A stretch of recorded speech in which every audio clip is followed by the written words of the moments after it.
The Watsons by Jane Austen, Part 16. The change in her home society and style of life in consequence of the death of one friend and the imprudence of another had indeed been striking.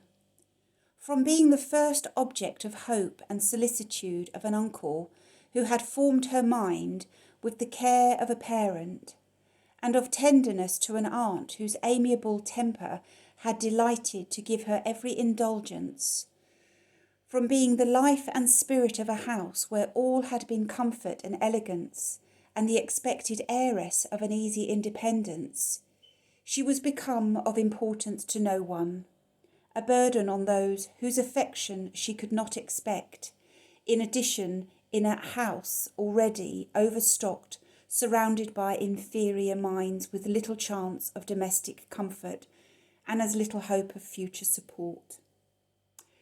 It was well for her that she was naturally cheerful, for the change was such as might have plunged weak spirits into despondence. She was very much pressed by Robert and Jane to return with them to Croydon, and had some difficulty in getting a refusal accepted, as they thought too highly of their own kindness and situation to suppose the offer could appear in a less advantageous light to anybody else. Elizabeth gave them her interest, though evidently against her own, in privately urging Emma to go. "You do not know what you refuse, Emma," said she, "nor what you have to bear at home. I would advise you by all means to accept the invitation. There is always something lively going on at Croydon. You will be in company almost every day, and Robert and Jane will be very kind to you. As for me, I shall be no worse off without you than I have been used to be. But poor Margaret's disagreeable ways are new to you, and they would vex you more than you think, for if you stay at home—" Emma was of course uninfluenced, except to greater esteem for Elizabeth by such representations, and the visitors departed without her.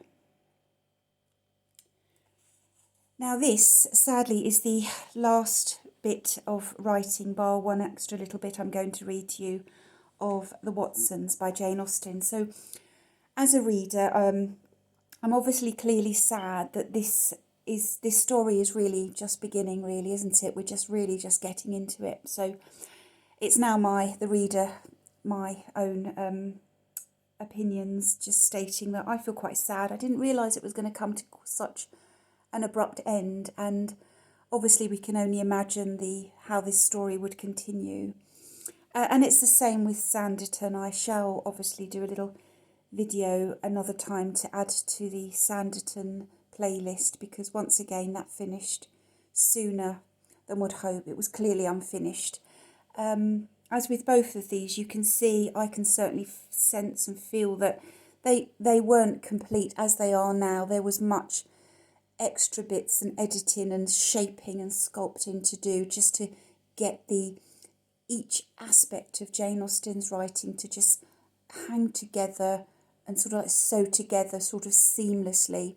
And I think she did describe her writing, certainly referring to her published novels, the main 5 or 6 of them. Sorry, I go blank myself. How many? I know I can ream them off.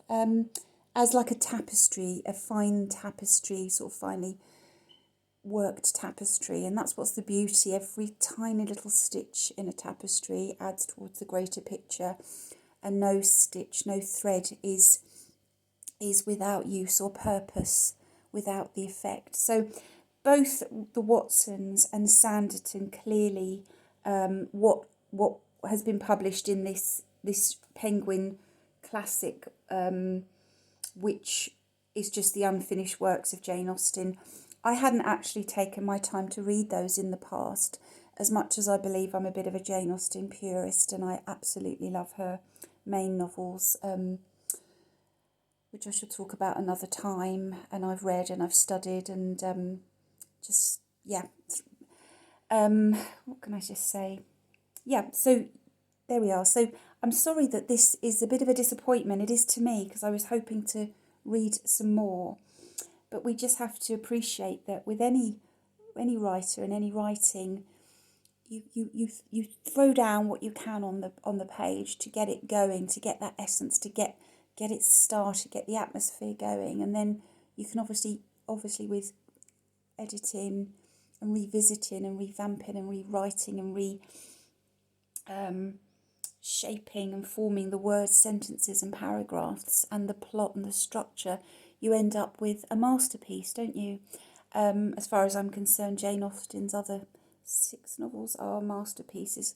Honestly, forgive me, I'm having an age moment where I keep going blank with things. So just going through the published main novels, my absolute favourite novel of all times, that surpasses everything I've ever read, is Persuasion, simply because when I first read that in my early 20s, I was just so taken by it, because I'd only previously read and studied Mansfield Park, and then I sort of went back to Jane Austen a few years later, and I was blown away. I was so pleased that I had nothing to taint my mind about it, in terms of, I hadn't seen anything on television in those days to kind of ruin how I think about things. So Persuasion is my all-time. Then obviously Mansfield Park, I absolutely adore, so that's obviously going to come second, because I've studied that deeply and intricately and intensely. I shall do a video on that. Pride and Prejudice I absolutely adore, but I am very much blown away by the 1995 BBC serialised production of that with Colin Firth as Mr. Darcy and wonderful Elizabeth Bennet character there. Northanger Abbey I absolutely adore too. That sort of like Jane Austen's her